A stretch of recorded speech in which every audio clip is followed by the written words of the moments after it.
দেখুন, এরকম একটা স্প্রিট ক্যানের বোতল নিয়েছি, তার সাথে তার এবং পাটকাঠি দিয়ে স্ট্যান্ড বানিয়ে নিয়েছি।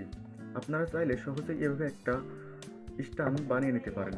একটা কলম নিয়েছি, দেখেন কলম থেকে লিপটা বের করে নিয়েছি এবং তার দিয়ে সুন্দরভাবে এই যে এখানে এটা আটকে দিয়েছি।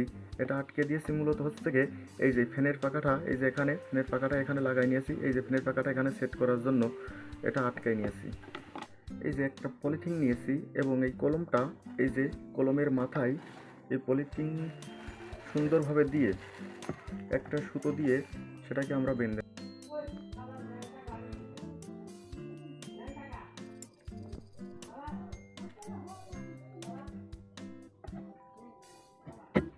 আমরা এবার পানি নিয়ে নিচ্ছি।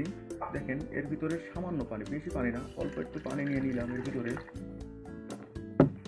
যে তারপরে যে এইটাকে আমরা কলমটাকে সেই ফুটোর ভিতর দিয়ে এই যে বাকি যে অংশ কাগজটুকু আছে এটাকে আমরা এখানে সুন্দরভাবে বেঁধে নেব।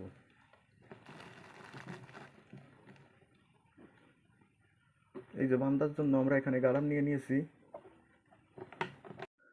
দেখুন ফ্যানের পাখাটি আমরা এই যে এইভাবে সেট করে নিয়েছি। দেখুন সুন্দরভাবে ফ্যানের পাখাটি আমরা সেট করে নিয়েছি। আমরা এখন দুইটা মোমবাতি নিয়ে নেব, নিয়ে এর পিছনে এখানে দিয়ে দেবো। এই যে দুইটা মোমবাতি আমরা জ্বেলে দিয়েছি। এখন পানিটা গরম হয়ে যখন যাবে তখন ফ্যানটি ঘুরতে থাকবে। পানি গরমের জন্য অনেকটা সময় লাগবে।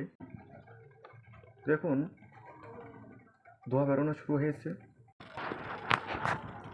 দেখুন ফ্যানটি ঘোরা শুরু করেছে।